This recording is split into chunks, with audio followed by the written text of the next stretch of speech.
Bismillahirrahmanirrahim. Assalamualaikum warahmatullahi wabarakatuh.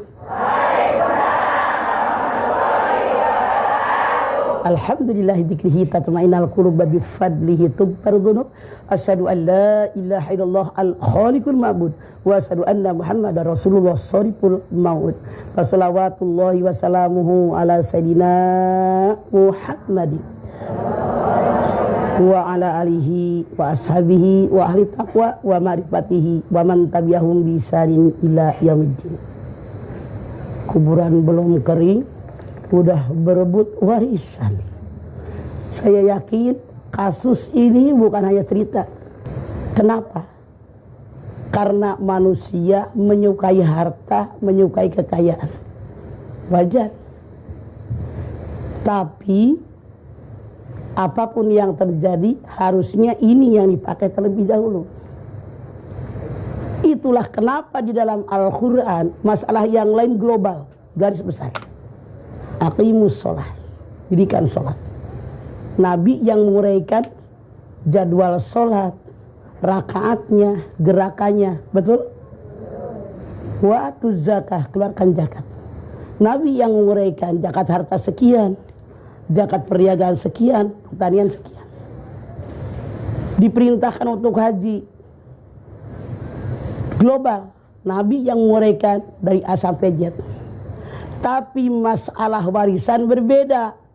Langsung di dalam Al-Quran disampaikan oleh Allah Subhanahu wa Ta'ala siapa yang berhak dengan warisan, mana ahli waris, mana yang bukan ahli waris, berapa bagian, setengah, seperempat, seperdelapan, sepertiga, 2/3, 1/6, semua terurai dengan rinci luar biasa. Kenapa? Allah tahu yang namanya manusia bukan karena kaya, bukan karena miskin, bukan karena orang terpelajar, orang yang tidak sekolah dan seterusnya. Soal harta warisan banyak berebut karena mereka rakus kemasukan setan, takut kehabisan. Padahal sudah jelas. Bayangkan, suaminya meninggal belum 40 hari, mertuanya galak banget.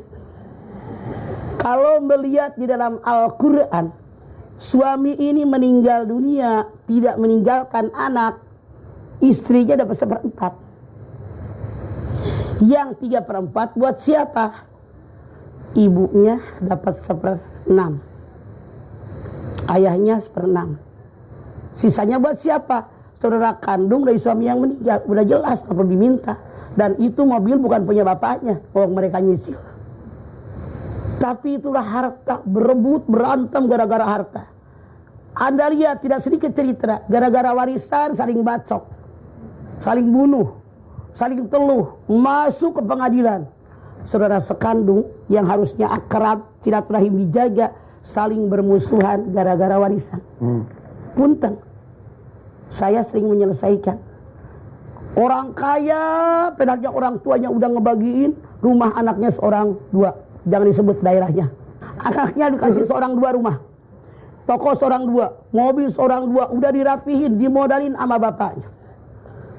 Masya Allah, dia 9 bersaudara. Nangis tuh yang ke rumah. Kenapa? Orang tuanya punya 2 hotel di Bandung. Yang ribut siapa? Emaknya usia 72 tahun. Selidik punya selidik. Yang selama ini ibu rumah tangga murni. Keponakannya yang gosok-gosok, dia suruh minta bagian. Ponakannya minta. Aneh kan? Ini nyata.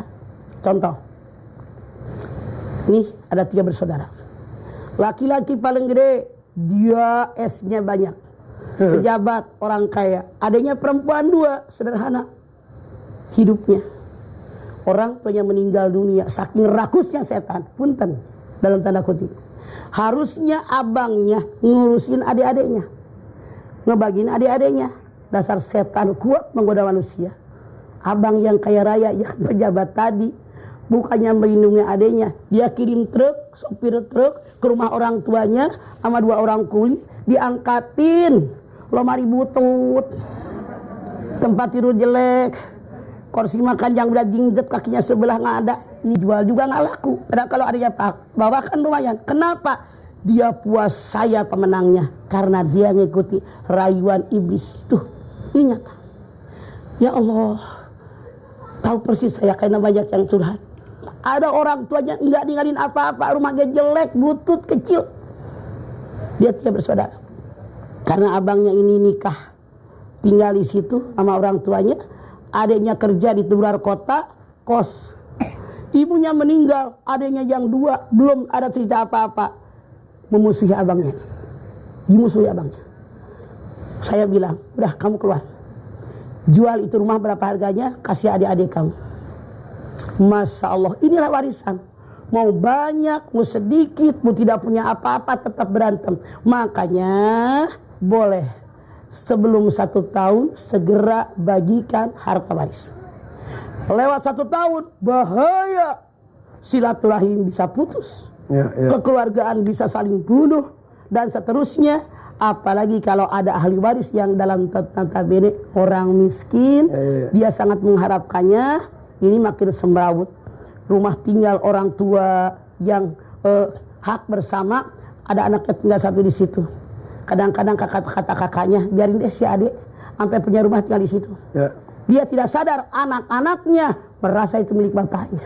Satu-satunya masalah yang terinci di Quran hanya warisan. Allah tahu kenapa manusia dengan harta ini, yang kaya, yang miskin, yang pintar, yang tidak, yang ngerti hukum, yang tidak ngerti hukum. Kalau memang sudah kemasukan setan, aduh, rancuk.